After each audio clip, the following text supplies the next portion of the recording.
Fala pessoal, boa noite, tudo bem com vocês?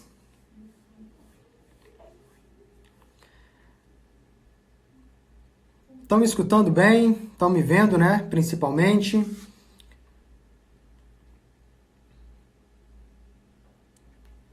Gabriela, boa noite, Gabriela.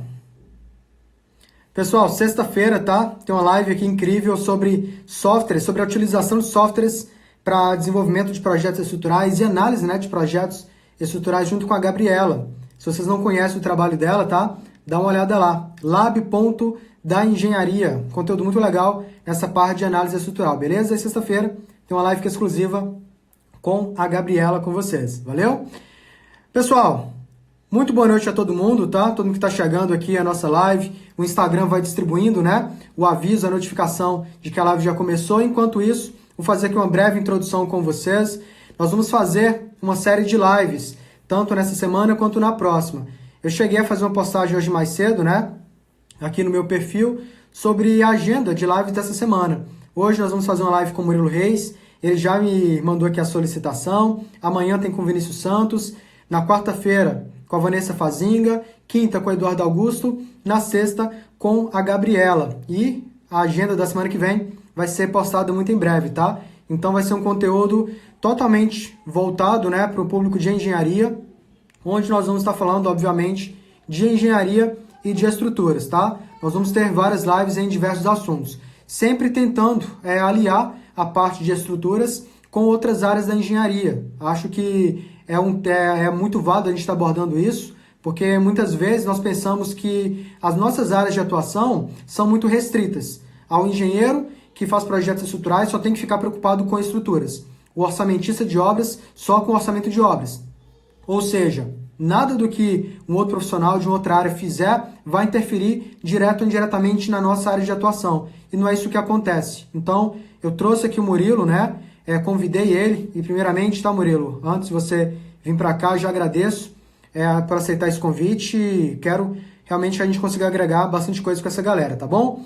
Agora, com o Murilo, pessoal, deixa eu clicar aqui na solicitação. Deixa eu vir aqui. Não está aparecendo para mim.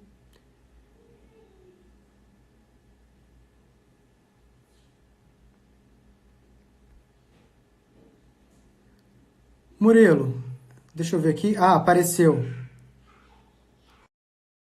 Apareceu. Show de bola.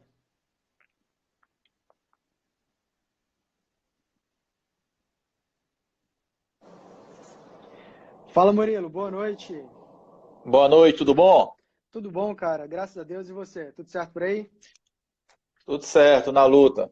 Maravilha. Então, não está diferente não, Murilo. Aqui também a gente está batalhando bastante.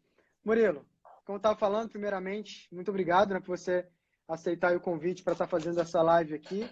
E a gente conseguir, né, junto com a galera aqui, trazer esse assunto, esse tema. Como eu estava falando, acho que é muito válido a gente tentar mostrar para as pessoas que tanto a minha área quanto a sua está totalmente interligada.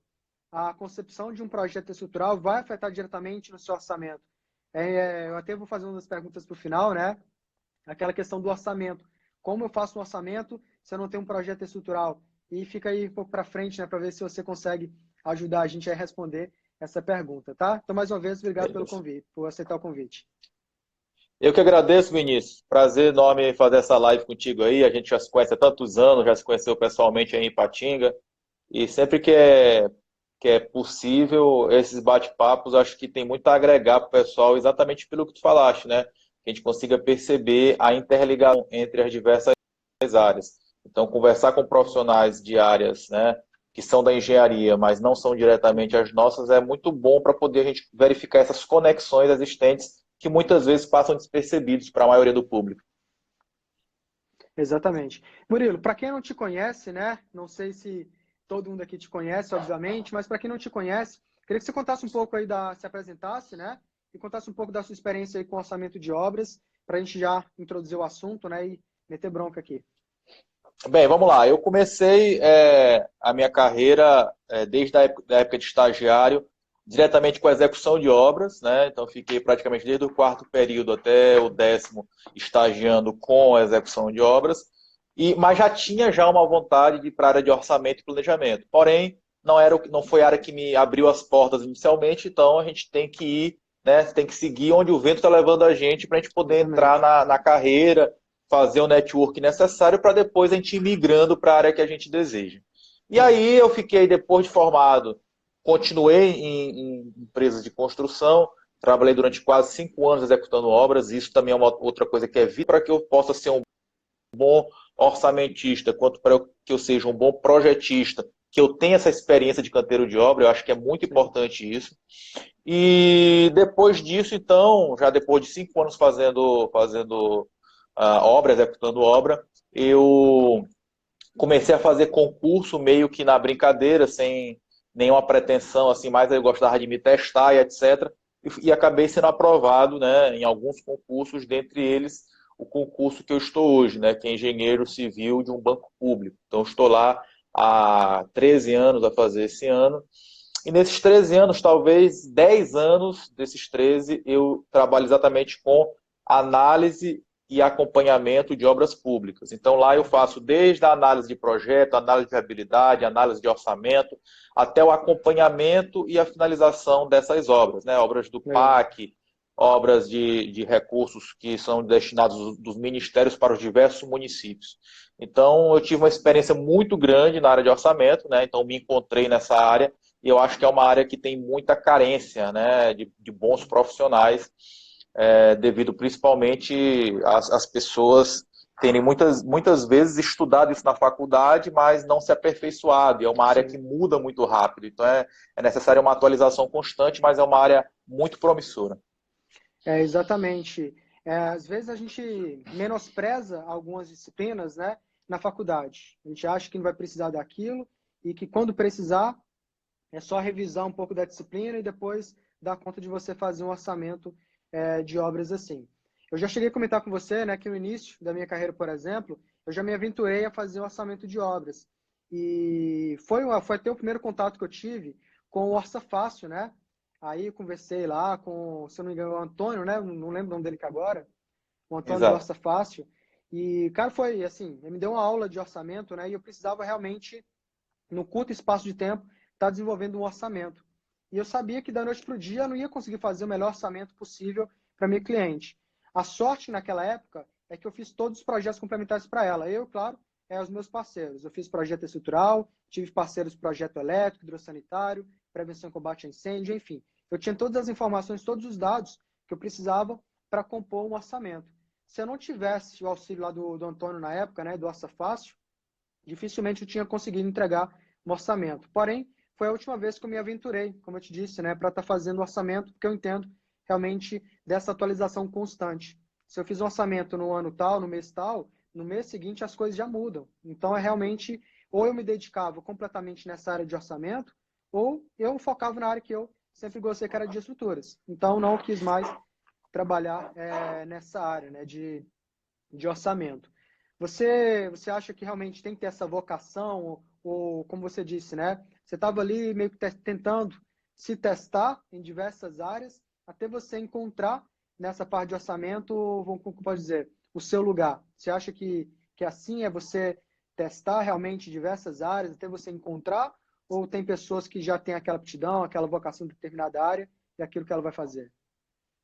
Bem, eu acho que hoje em dia a gente tem uma grande facilidade que na época eu não tive, Vinícius, que foi o seguinte: eu não vim de uma família de engenheiros e nem tinha assim próximo a mim profissionais de engenharia que eu pudesse me espelhar, né?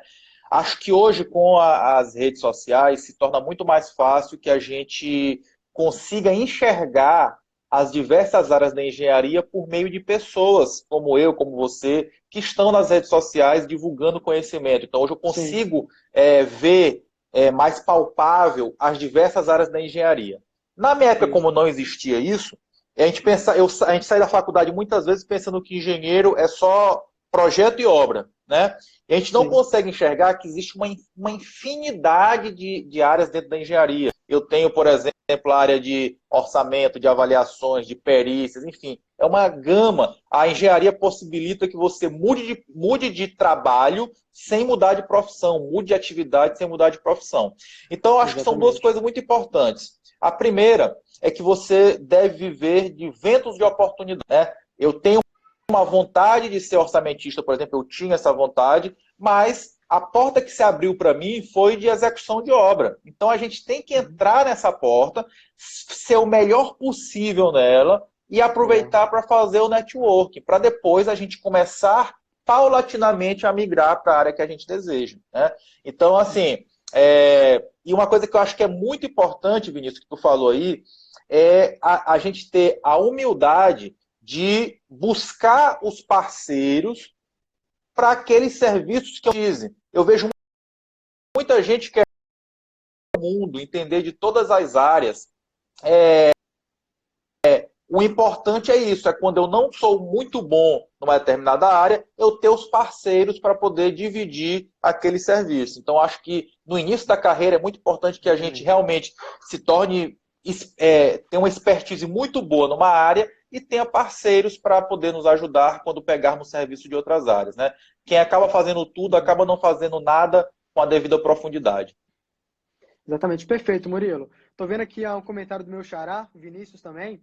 Murilo é uma referência para nós, engenheiros novatos. Não é só para os novatos não, tá, Vinícius? Também para os...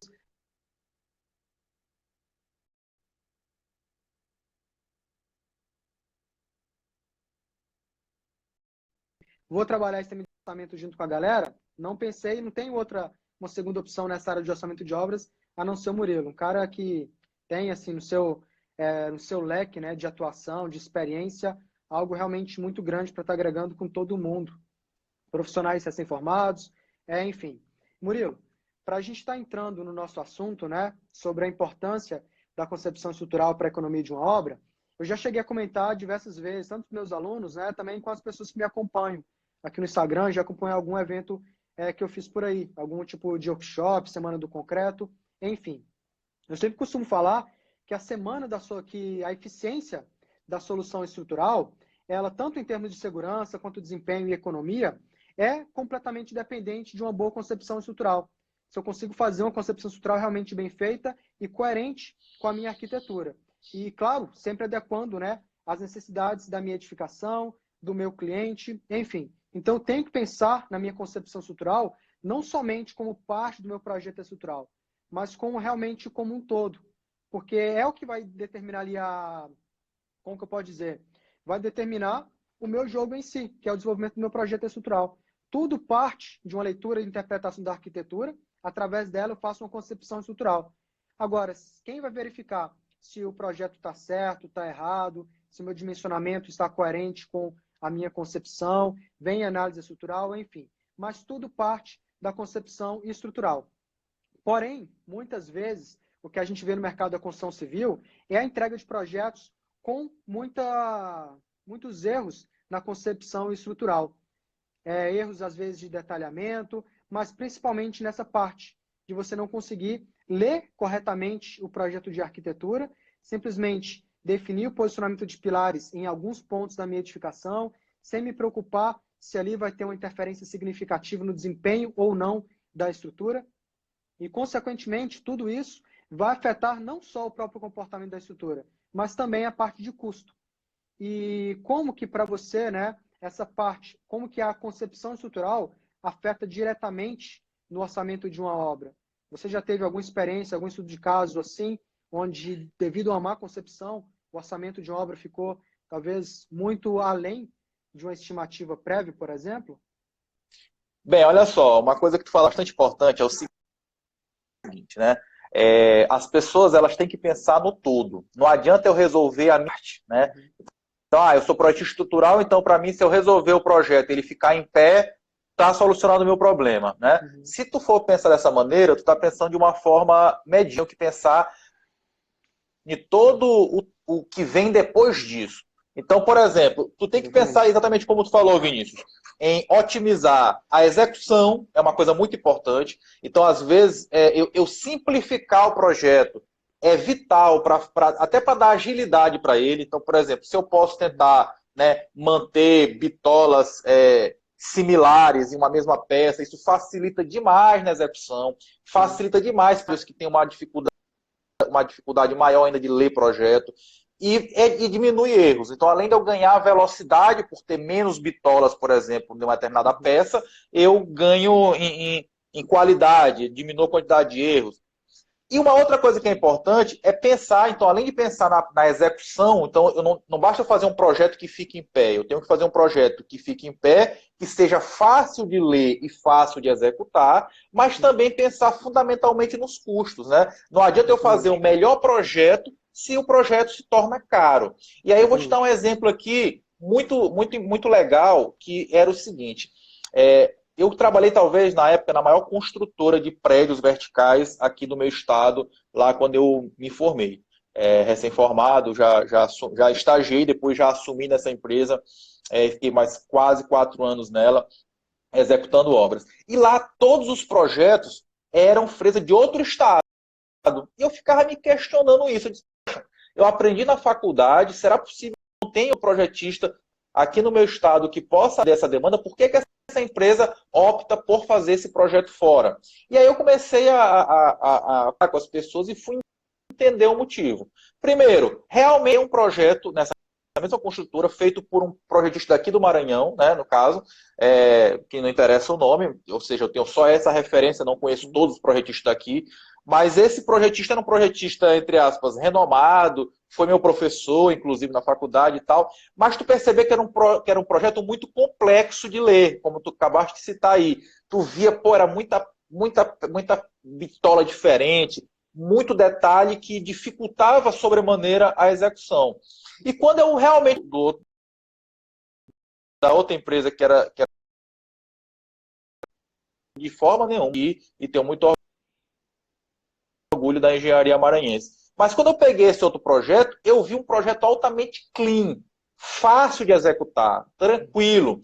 E outra coisa importante que eu questionei, mas vem cá, como é que vocês começaram a utilizar o serviço dessa outra empresa que é de fora? Eles pegaram e disseram o seguinte: Murilo, a gente tinha feito um projeto com o projetista X, daqui da região, e esse projetista lá do outro estado, do Ceará, pediu para a gente o seguinte: olha, manda os projetos que tu desenvolveu aí, que eu vou te dizer quanto é que eu consigo economizar com ele. Então, assim, além do projeto dele ser limpo, ser fácil de executar, ele, em algumas vezes, provou para essa construtora que ficava muito mais barato, as taxas de armadura eram muito menores que o projeto dos concorrentes. Então, ou seja, a construtora, a partir de então, praticamente fidelizou com essa empresa, né? Porque viu a primeira facilidade de execução e depois o custo, que era bem menor. Foi muito bom você tocar nesse assunto. Eu me lembrei aqui de um estudo de caso real que aconteceu aqui na minha região com outro engenheiro, né? Um outro colega aqui de profissão. Eu vou comentar sobre esse caso aí. Mas antes de comentar esse caso, peço que você ou a galera me lembra, tá? Em relação primeiro a essa parte de economia. Eu costumo, quem me conhece já há muito tempo, né? Eu falo que projetos estruturais são baseados em 3 pilares: eficiência, segurança e economia. Para mim, isso é um projeto bem feito. Então, para mim, na minha concepção, não adianta eu fazer um projeto simplesmente eficiente e seguro, porque acredito que não que seja tão fácil, mas que seja uma parte talvez mais fácil um projeto estrutural você garantir a segurança e uma eficiência. Agora, além de tudo isso, você conseguir garantir uma economia, para mim é realmente onde está o seu diferencial. Então, eu falo que projetos estruturais ele tem que ser otimizado. Eu utilizo ferramentas computacionais para me dar produtividade. Porém, o detalhamento que eles entregam para mim, eu consigo melhorar. Eu consigo justamente pensar nessa questão que você disse, na velocidade de execução. Quanto menos erros que podem existir, né, numa má interpretação do projeto, existir por parte de quem está indo aquele projeto, melhor vai ser. É difícil que aconteça erros. Ele consegue executar a obra mais fácil, sem conseguir que a própria economia nessa otimização, eu consigo garantir, consigo melhorar a minha distribuição de pilares, consigo pensar na questão de armaduras simétricas, né, numa mesma seção, não variar diâmetros de pilares numa mesma seção transversal. Exemplo, eu tenho um pilar de 6 diâmetros, 6 barras, CA50. Dessas 6 barras, nas extremidades eu coloco 4 de 12,5. Nas faces, né, dos pilares eu coloco outras 2 de 10. Por que não padronizar isso? Porque se uma pessoa que está executando a obra, primeiro, o diâmetro de 10 e de 12,5, a olho nu, é uma diferença muito pequena. A pessoa que tem uma experiência muito grande consegue bater o olho e saber diferenciar. Mas a pessoa, às vezes, por distração, pode mudar a geometria das armaduras do meu pilar. Pode colocar as 4 armaduras de 12,5 próximas um do outro. 2 no canto, 2 na face. E 2 de 10 na outra extremidade. Não que a minha edificação ia cair por conta disso, mas é um erro de execução. Então, quanto mais eu consigo padronizar no meu detalhamento através de uma otimização, eu dou velocidade para a obra. Quando eu penso em não variar tanto a seção transversal de vigas, de pilares, exemplo, no mesmo pavimento de uma edificação aí de 200 metros quadrados, por exemplo, eu posso ter várias vigas. Posso ter lá 30, 40, 60 vigas. Se eu começo a variar demais a seção transversal, a altura entre elas, exemplo, vou ter viga de 15 por 30, 15 por 35, 15 por 40, 15 por 45, 20 por 50, 20 por 60, e aí vai. O que isso afeta? Formas, a questão de reaproveitamento de formas vai ser reduzido de um pavimento para o outro, escoramentos. Então, tudo isso vai afetando o custo em geral da minha obra, a própria velocidade, né, da execução da minha obra, e tudo que a gente fala disso, de forma, de escoramento, de posicionamento de pilares, detalhamento de armaduras, isso é custo. Quem vai pagar por isso é meu cliente. Então, um colega desse aí, lá do Ceará, que faz um projeto estrutural e consegue reduzir, economizar em um projeto estrutural feito por um profissional que não pensou nisso, ele realmente ganha mercado. Porque é aí que está o diferencial. O estudo de caso que eu queria contar para vocês aconteceu aqui em Ipatinga. A história que eu conheço, tá, que veio até a mim, foi o seguinte. Na época eu ainda dava cursos presenciais de estruturas. E nessa época, uma das alunas trabalhava numa construtora, a construtora que executou esse projeto de fundações. Na execução desse projeto, eles estavam achando o custo muito alto. Só a fundação estava ficando por R$ 180 mil, de uma edificação, se não me engano, 3 ou 4 pavimentos. E quanto ao orçamento que eles tinham feito, né, uma estimativa inicial, estava ficando muito caro, estava onerando muito o custo da obra em si. Era quase que inviável executar aquele empreendimento investindo R$ 180 mil num projeto de fundações. E aí essa construtora, onde essa aluna minha trabalhava, ela fez um orçamento com outro engenheiro. Chegou para ele, olha, tem um projeto estrutural, nós estamos achando que o custo está ficando muito alto. Não sei se o fulano tem a mão pesada, se teve algum erro de interpretação da arquitetura, enfim, não sei, não tenho conhecimento necessário nessa área. Então, eu queria que você analisasse o projeto e verificasse se teria como economizar nesse projeto. Nós vamos te pagar tanto, que nós vamos combinar o valor para você analisar esse projeto, e eu vou te pagar o custo dessa consultoria. Se a economia for realmente válida, aí eu passo o projeto para você fazer também. E a gente combina um valor desse novo projeto de fundações. O engenheiro chegou e falou assim, não, eu aceito, beleza, nós vamos entrar em outro assunto, tá? Muita gente discute sobre isso, questão de ética, mas aí eu quero ter um assunto com você, uma conversa com você sobre isso. E aí, ele simplesmente pegou o projeto estrutural desse outro engenheiro para avaliar e, com alguns dias que ele estava trabalhando no projeto, ele entrou em contato com a empresa, né, que contratou ele para fazer essa análise, esse estudo, e falou, olha, eu consigo uma solução mais econômica para vocês desse projeto. E acredito que vai ser realmente satisfatório em termos de economia. Vamos marcar uma reunião aqui no escritório que eu apresento a minha solução para vocês. Marcaram a reunião, foi conversando, né, o engenheiro estrutural com essa empresa, e aí ele chegou. E aí o pessoal da consultora, eles conversando, né, a história que eu tenho conhecimento, tá, Murilo? Veio a ter esse engenheiro e perguntou, beleza, fulano, o papo tá bom, mais ou menos assim, mas e aí? Quanto você conseguiu economizar nesse projeto? Ele chegou e falou assim, olha, só uns 100 mil. Não sei se está bom para vocês. De 180 mil, ficou em média R$ 80 mil na fundação. Será que isso realmente não faz diferença nenhuma? Será que um projeto...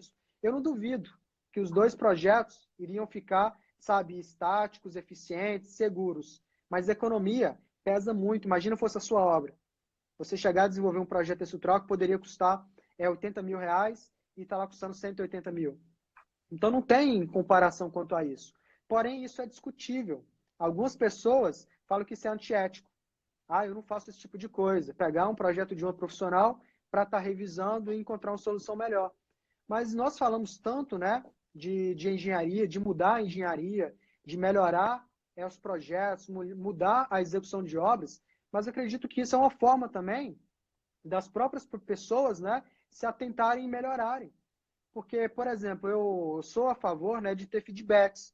Eu aceito feedbacks de pessoas que têm uma experiência grande, que pessoas que podem chegar para mim, Vinícius, já passei por isso, o caminho que você está indo não é tão bom. Olha, você cometeu uma falha ao fazer isso ou ao falar aquilo. Se a pessoa tem realmente uma experiência melhor, para mim isso vai ser ótimo, vai ser sensacional. Porque eu vou estar melhorando. Eu vou estar me desenvolvendo profissionalmente e pessoalmente. Então, para mim, eu acho válido.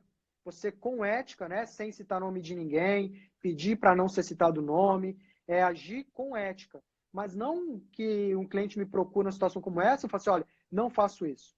Eu não acho, Exatamente. né? Não acho uma opinião assim, é a minha opinião, pelo menos. Eu, eu concordo plenamente contigo. Eu acho que existem formas da gente refazer ou fazer uma análise crítica de um projeto sem denegrir a imagem do outro colega, né? De repente Exatamente. foi a solução encontrada que foi diferente.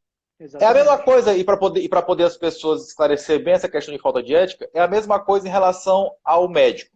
Se você vai no médico e receber um diagnóstico, mas você quer ter uma segunda opinião, isso não é nada de Uhum. antiético.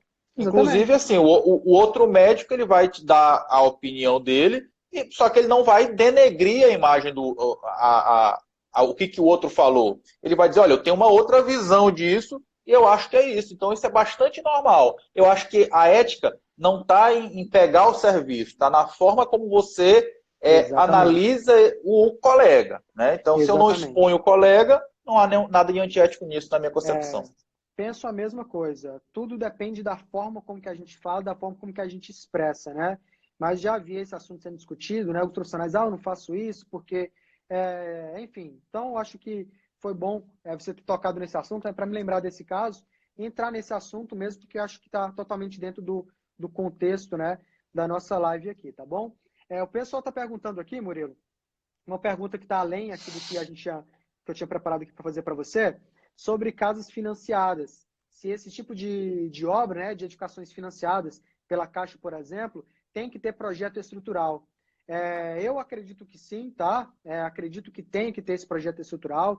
Talvez tenha profissionais que falam que não precisa. Dá para fazer uma estimativa, que é uma das perguntas que eu quero fazer para você. É até a próxima pergunta que eu separei aqui, justamente essa.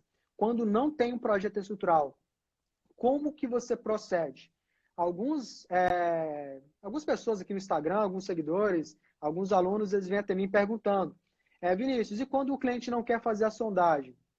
Quando ele não quer fazer a sondagem, o que, que eu tenho que fazer? Faço sem sondagem? Qual que é a tensão admissível do solo que eu vou assumir aqui, sendo que eu não tenho sondagem? Aí a resposta que eu falo olha, sem sondagem é tudo no chutômetro. É tudo na estimativa, sem dados concretos do que realmente é a tensão, a resistência daquele solo. Então você vai assumir um risco, talvez, né? Talvez não, um risco realmente desnecessário pelo seu cliente, sendo que se der algum problema na sua obra, ele não vai pensar duas vezes em correr atrás de você para você resolver o problema. E se você não resolver, ele entra com processo, vai na justiça e você vai ser o responsável por qualquer patologia, qualquer problema grave que aconteceu naquela obra. E aí, para devolver essa pergunta nesse sentido, né? Essa parte de orçamento, obras financiadas, tem que ter projetos estruturais para compor o orçamento? E quando não tem um projeto estrutural, como que é feito isso? Olha só, essa tua questão aí foi muito importante falar, porque a gente precisa mostrar para o cliente a importância, por exemplo, da sondagem, né? E não só a importância em relação à segurança da estabilidade da construção. Porque tu pode muito bem considerar que o terreno é o pior de todos, né? E aí a tua fundação vai ficar muito mais cara. E muitas vezes o que vai aumentar de custo essa fundação, por tu ter considerado uma taxa de resistência do solo muito baixa por segurança, já que tu não tinha sondagem, às vezes o custo que vai aumentar essa fundação seja muito mais elevado do que se eu fizesse uma solução mais otimizada com a sondagem junto. Então, assim, Exatamente. se eu pegar o projeto otimizado mais a sondagem, muitas vezes fica mais barato do que se eu simplesmente chutar uma taxa bem segura para mim profissional e fazer uma fundação muito mais cara. Então, é um Sim, custo que se paga na sim. imensa maioria das vezes. E outra coisa, Murilo, só te cortando aqui, um dos gatilhos que eu utilizo, né, para convencer um cliente a fazer a sondagem é realmente essa questão do custo. Mas para quem está fazendo projeto estrutural sem a sondagem, uma coisa é, eu não tenho a resistência do solo, não tenho um ensaio de sondagem, eu vou estimar uma tensão admissível baixa.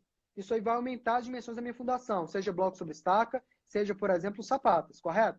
Mas se a tensão do meu solo for muito baixa e tiver pouca resistência, aumentando o peso das minhas fundações, eu vou afetar a estabilidade de uma edificação. Pode ter recalque diferencial, então, além do cliente pagar mais caro, ele pode ter problemas de patologia.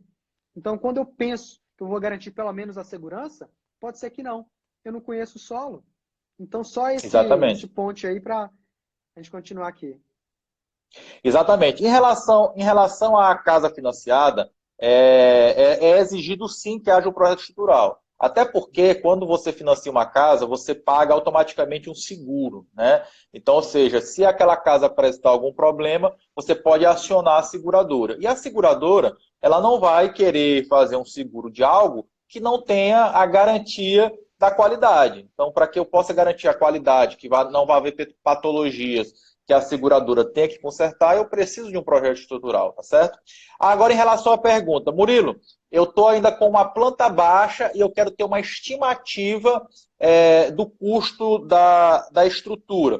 Tem duas formas da gente fazer, tá? Apesar de que é muito bom alertar as pessoas que isso é uma estimativa, ou seja, pode ter uma diferença bem grande entre o real e a estimativa. Existem duas formas de eu fazer a estimativa. A primeira é a seguinte: existe um negócio chamado CUB, que é o custo unitário básico por metro quadrado, né? Então, se, por exemplo, eu for lá no site CUB Brasil e botar lá o meu estado e o mês de referência que eu desejo, né, o mês mais atual, por exemplo, eu vou ter um custo estimado por metro quadrado de construção. Então, por exemplo, se eu tenho uma casa de 100 metros quadrados e eu vou procurar lá construir uma casa de alto padrão, lá vai ter um valor. Olha, a casa de alto padrão, por exemplo, é R$ 2.000. Então, ora, se eu sei que é R$ 2.000 vezes 100 metros quadrados, eu tenho lá o custo da casa. Aí o que acontece? Dentro desse custo da casa global, porque o CUB só dá o custo global, existem algumas outras tabelas, tá? Por exemplo, feito pela editora Pini, que era divulgado antigamente naquela revista Construção e Mercado, que diz o seguinte: olha, para uma casa de alto padrão, as estruturas ficam entre, por exemplo, tá? Estou chutando o valor, 5% e 10% do valor da obra. Ora, se eu sei o global e lá eu tenho uma referência que o custo da estrutura é de 5% a 10%, eu tenho ali, então, uma referência desse valor, tá certo? Essa é uma das formas de fazer. A segunda forma de fazer é quando eu tenho a experiência já no projeto estrutural. Então, por exemplo, o Vinícius, com certeza, ele já sabe pela tipologia da obra. Então, se eu sou um projeto estrutural e começo a fazer vários projetos, eu já sei mais ou menos pela tipologia da obra e olhando os meus projetos anteriores, qual foi a taxa de armadura que deu, né? Olha, para esse tipo de construção aqui, deu, por exemplo, 90 quilos por metro cúbico. E eu tenho também uma noção do volume de concreto por metro quadrado de construção, olhando os meus projetos anteriores. Então, ora, se eu tenho uma taxa de armadura, se eu tenho um volume médio de concreto por metro quadrado e tenho uma quantidade média de forma por metro quadrado de construção, eu consigo ir parametrizando isso de acordo com os meus projetos. Mas é muito importante que a gente saiba e bote muito isso na cabeça, que cada projeto tem as suas especificidades. Então, portanto, esses valores podem diferir bastante de um projeto para o outro. Uma outra forma também que eu tenho, Vinícius, de fazer isso, existem alguns livros, como, por exemplo, vou citar aqui o livro do professor Aldo Dorea Matos, que é Como Preparar Orçamento de Obras, que ele também dá uns valores médios, né, mais ou menos nessa mesma linha que eu falei agora há pouco. Se a pessoa ainda não tem histórico de outras obras, mas quer saber mais ou menos qual a taxa de armadura que é utilizado para um prédio de até 4 pavimentos. Então, o Aldo Dorea Matos ele já tem alguns balizadores, por exemplo, olha, para um prédio até 4 pavimentos, são tantos metros cúbicos de concreto por metro quadrado. Considerar a taxa de armadura, por exemplo, 90 quilos por metro cúbico de concreto. Então, tu vai tendo ali um direcionamento, né? Um valor grosseiro. Esse tipo de valor é importante para que eu faça uma análise de viabilidade, né? Ou seja, antes de eu pedir para elaborar todos os projetos de uma edificação, eu já tenho como saber mais ou menos os custos. para eu saber se eu tenho condição de arcar com aquilo ou se eu diminuo o tamanho da obra para que caiba no meu planejamento, no meu bolso. Então, para eu ter uma noção grosseira, eu poderia fazer dessa forma. Mas é muito importante que, depois de passar da fase dessa análise de viabilidade, essa fase de pré-projeto, é muito importante que, após realmente a execução do projeto, eu faça um orçamento analítico, porque aí eu tenho uma assertividade maior. Perfeito, Murilo. Esse estudo, né, de viabilidade técnica está diretamente relacionado com a concepção, porque a arquitetura, né, a minha concepção estrutural, meu projeto de arquitetura tem que ser feito uma análise de viabilidade técnica e só então eu passo para a concepção. Porque, por exemplo, a questão da sondagem, a gente estava vendo esse assunto aqui. A sondagem é um dos principais itens de um projeto estrutural que pode inviabilizar ou não aquele empreendimento. Tem casos, por exemplo, de uma arquitetura contemplar um subsolo. Porém, nas primeiras camadas do solo, tem uma região ali de água superficial. Para esgotar aquela água, para mandar ela embora, fazer toda a parte do subsolo, o custo de ficar tudo isso, né? De rebaixar nível de lençol freático, enfim, tirar toda a parte úmida daquele solo ali para fazer a escavação do subsolo, poderia inviabilizar muito o projeto estrutural. Então, com a sondagem em mãos, e tendo, claro, todo o estudo do solo, pode ser que aquele projeto de arquitetura seja inviabilizado antes de colocar em prática. Imagina, o cliente quer aquela arquitetura com subsolo, aí faz todos os projetos, já começa a execução. Quando vem para escavar, fazer a região do subsolo, encontra toda aquela água lá, um rio ali escondido no meio da terra. E aí? E o custo de tudo isso? Como que ficaria? Será que ele está preparado para esse acidente, né? Algo inesperado ali para ele? Então, quanto mais a gente estuda antes, o problema é que nós brasileiros, né? Nós queremos muita coisa tipo de um dia para outro. Esquecemos o planejamento ou fazemos o planejamento meio pelas coxas, né? E no meio do processo, a gente vai planejando, vai ajustando e executando tudo ao mesmo tempo. Então, a chance de acontecer alguns Exatamente. imprevistos, né, é muito grande. De repente, encontrar algo ali que eu não esperava. E eu queria reforçar isso daí, principalmente no caso da obra pública, né? Porque a obra pública, a lei permite, a Lei 8666, que é a lei de licitações, permite que eu licite uma obra, ou seja, que eu coloque essa obra para que as empresas elaborem suas propostas, só que eu não preciso ter um projeto ainda completo e detalhado. A lei permite que eu faça uma licitação apenas com um projeto básico. E muitas vezes esse projeto básico, o projeto estrutural não leva em consideração sondagem, né, não leva em consideração detalhes executivos. E isso muitas vezes pode também viabilizar uma obra, uma vez que, no caso das obras públicas, a gente tem um limite máximo de aditivo de obra, que é de 25%. Então, por exemplo, se eu faço um projeto simplesmente para poder ser considerado, entre aspas, um projeto básico e mando isso para o mercado, muitas vezes a construtora, quando pega e assina o contrato para executar aquela obra, a primeira coisa que ela faz é detalhar esse projeto, fazer uma sondagem, e isso muitas vezes viabiliza algumas obras devido ao aumento de custo ser maior do que o limite previsto pela lei. Sim, legal. E o processo de licitação nessas obras, Murilo, a gente vê muitas obras sendo superfaturadas, né? Não vou nem chegar nesse mérito. Você acredita que essa parte de licitação, os projetos estruturais que são feitos por aí, são realmente feitos com projetos estruturais? É tudo na base estimativa? Os orçamentos são feitos de uma forma mais correta, mais coerente? Como é que é feito isso aí? Exatamente o que eu acabei de falar. Por ser projeto básico, né, muitas vezes se tem um projeto arquitetônico e os projetos complementares são ali meio que chutados, só para poder ter o mínimo de elementos para que se possa fazer uma licitação. Porém, o que já é praxe? O construtor ganhar a licitação e assinar o contrato, ele vai automaticamente revisar aqueles projetos. E muitas vezes os furos encontrados aí os projetos são tão grandes e impactam de tão alta maneira os orçamentos que inviabilizam as obras. Então o cara ganhou a licitação, mas não consegue executar a obra. Por quê? Porque o custo para poder adequar aquele projeto para algo que realmente seja execuível é muito alto superior ao limite que a própria legislação permite que eu aditive aquele contrato, que é no máximo de 25%. Então, esse é um problema gravíssimo das obras públicas. Por isso que as obras públicas, na maioria das vezes, elas são tão demoradas, porque existe para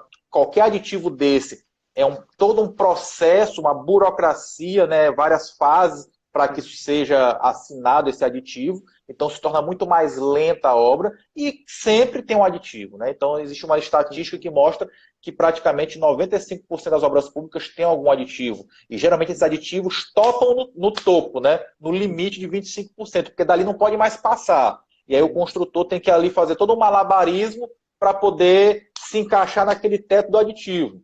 E muitas vezes esse malabarismo cai no seguinte: olha, eu preciso fazer a fundação, né, de acordo com a sondagem que eu acabei de realizar, não vou conseguir fazer com os 25%, mais de 25% de aditivo, então eu vou fazer o seguinte: eu vou colocar aqui esse custo no meu orçamento e eu diminuo esse custo de outra coisa.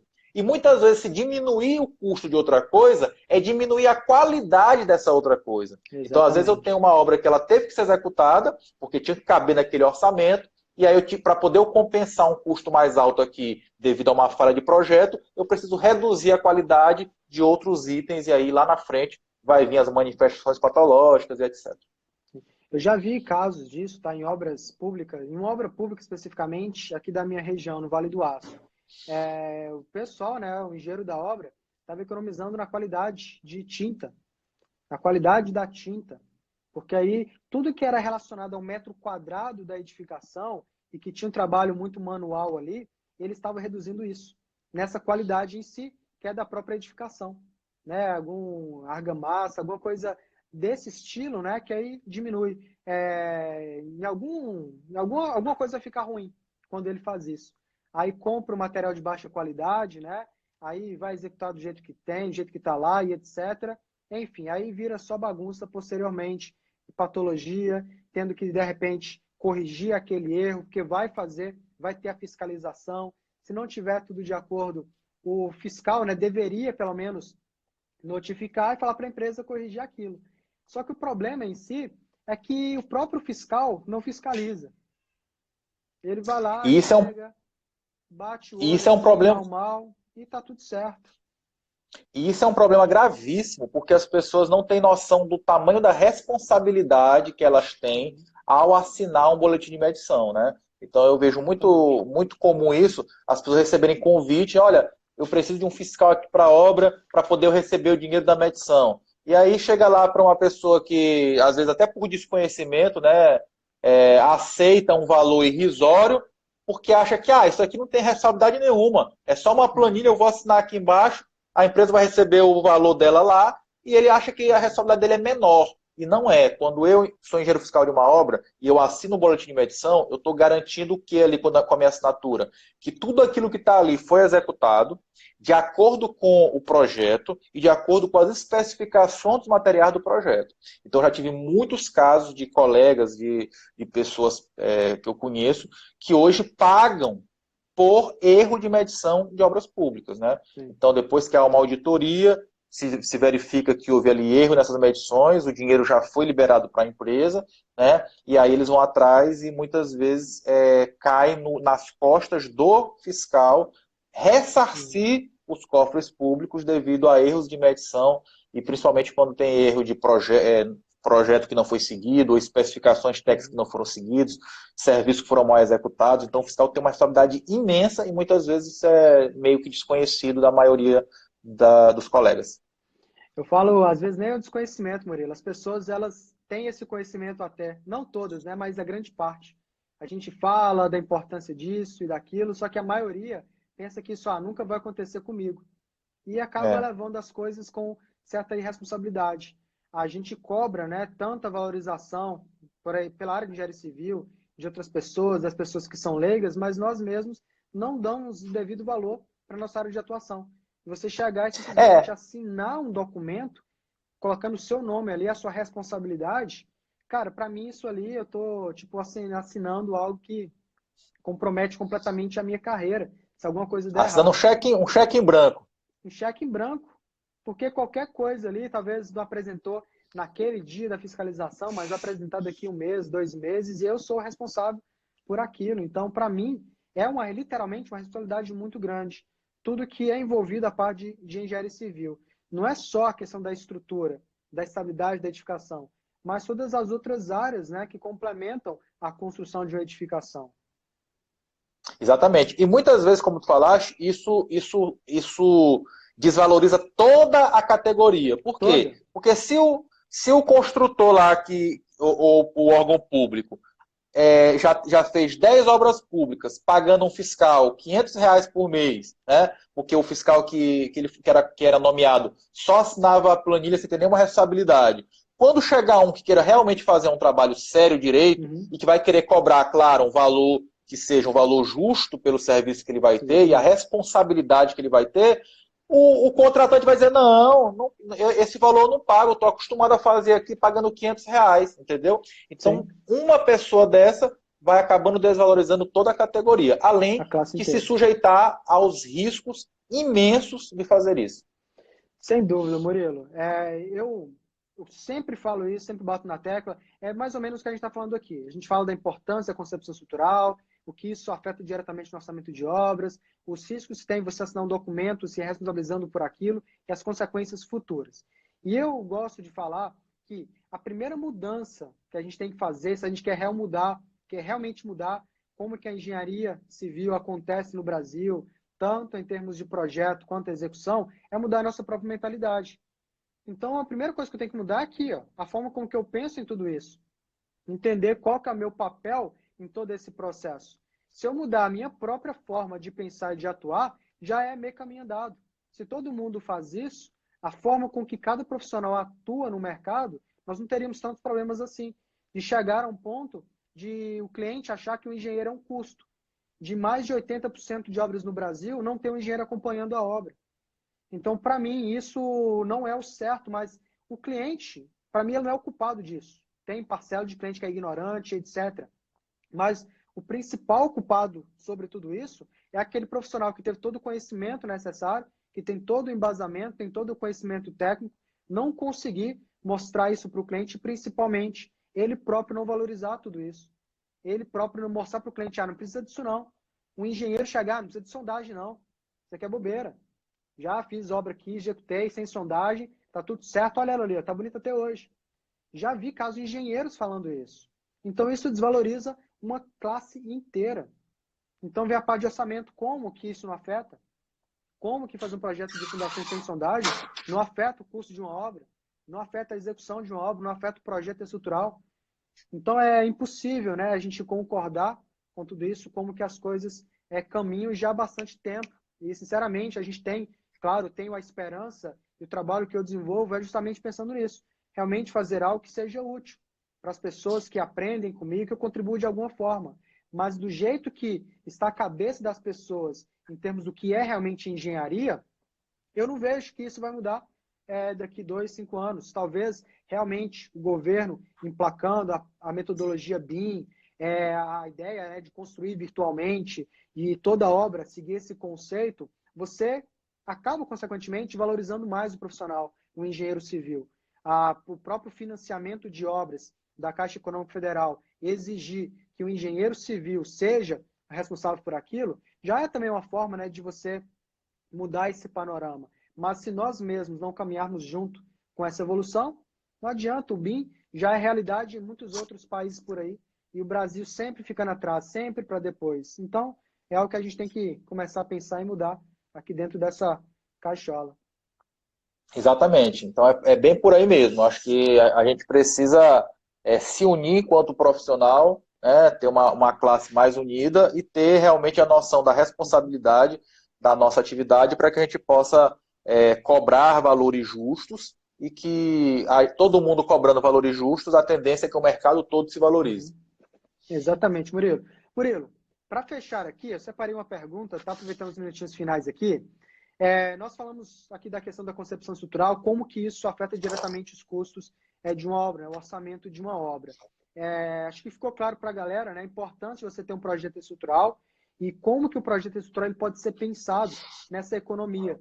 Um projeto ele deve atender não só a questão de desempenho, não só de segurança, não só estética, mas principalmente a economia, que isso vai ser determinante, né, em diversas outras vertentes da área de engenharia, da área de execução da construção civil em si.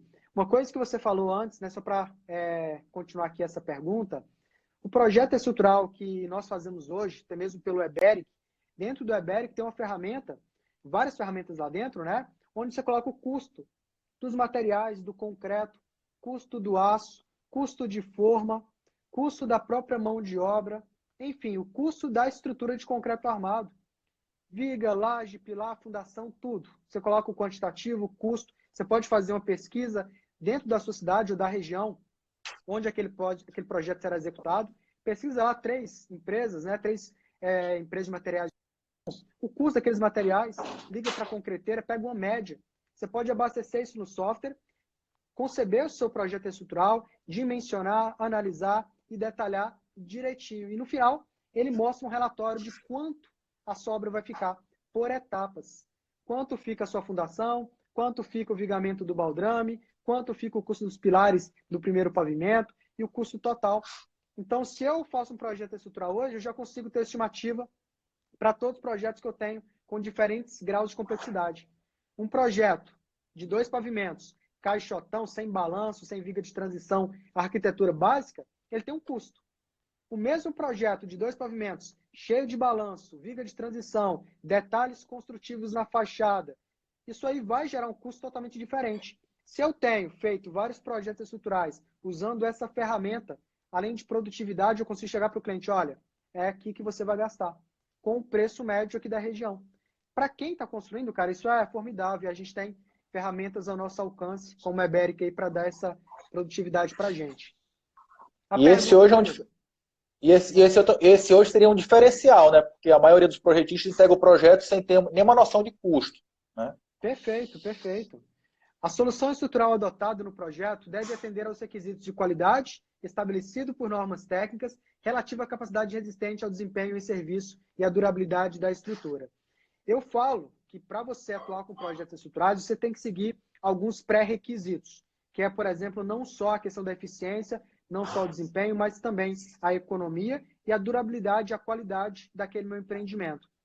Para você, na área de orçamentos, quais são esses pré-requisitos para você desenvolver um bom orçamento de uma obra ou para você realmente ser um ótimo, exímio orçamentista de obras?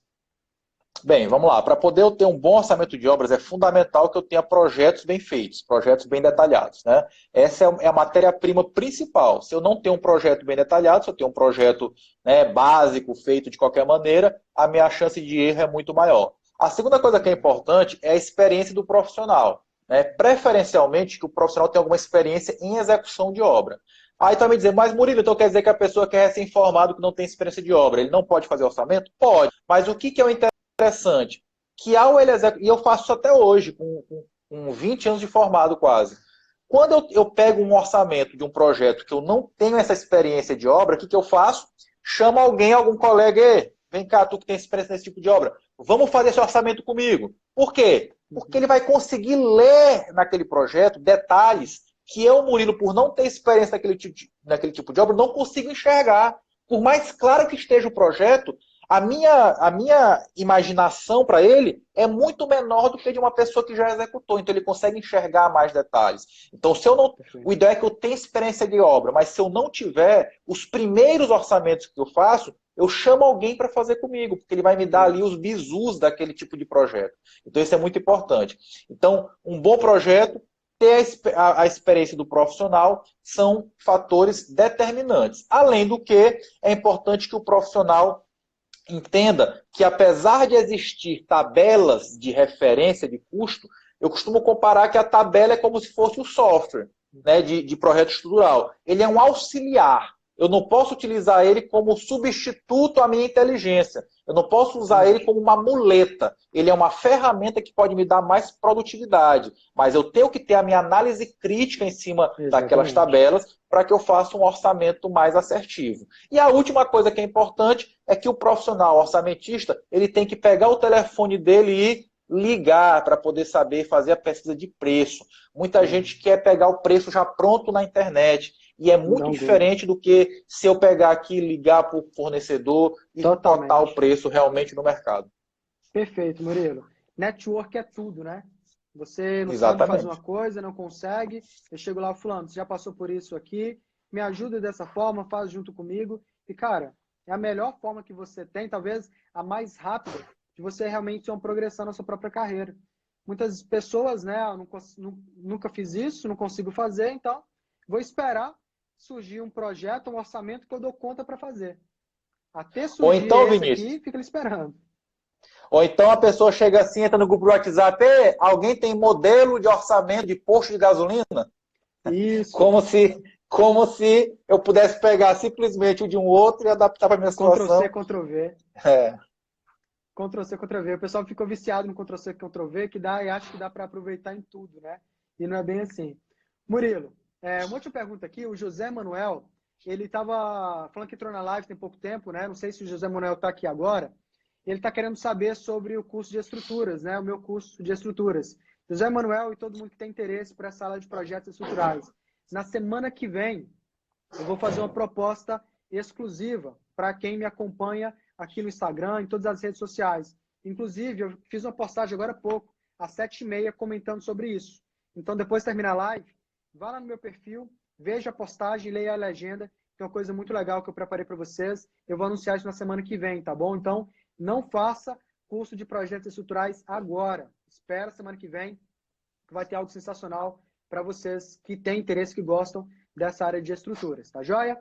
Murilo, muito obrigado por você ter aceito o meu convite mais uma vez, tá? Foi a primeira live que nós fazemos, né? Já tem algum tempo que estou esperando para essa oportunidade. Como eu iniciei falando aqui na live, hoje, para mim, já há algum tempo, desde quando eu te conheci, você é a principal referência que eu tenho nessa parte de orçamento de obras.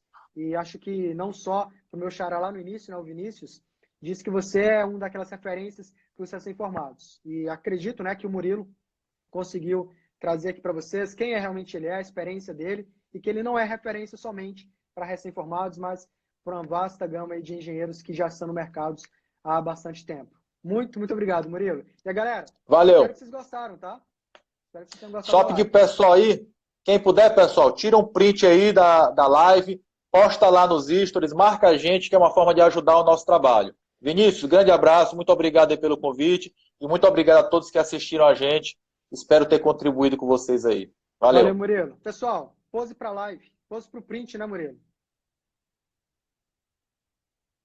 Quem tirou print, printou, marca lá, eu e o Murilo, tá? Como ele falou, isso ajuda muito a gente continuar propagando esse conhecimento de engenharia, de estrutura, de orçamento para todo mundo que quer ter acesso a esses conteúdos. Então não deixe de printar, compartilhar e contar através do seu próprio Instagram a experiência que vocês tiveram nessa live. Pessoal, a live vai ficar disponível por 24 horas. Eu só tenho 2 minutos aqui, ó, o Instagram já me deu um aviso que tem 1 minuto e 55 segundos para a live encerrar.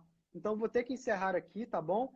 A live fica disponível por 24 horas. Se eu não fizer isso, eu não consigo deixar ela programada aqui para vocês. Se vocês tiverem alguma pergunta, manda para mim no meu direct, lá para o Murilo. Vai ser um prazer conversar com vocês. Vou limpar a minha caixa de direct, tá? Deixar responder todas as perguntas lá, com a maior atenção do mundo para vocês. Alguma pergunta, manda lá para a gente, valeu? Murilo, obrigado mais uma vez. Pessoal, espero realmente que tenham gostado da nossa transmissão, tá? Um grande abraço, fica com Deus. E amanhã tem live com Vinícius Santos, 6 horas da tarde. Fica de olho no perfil, valeu? Um Valeu. abração, pessoal.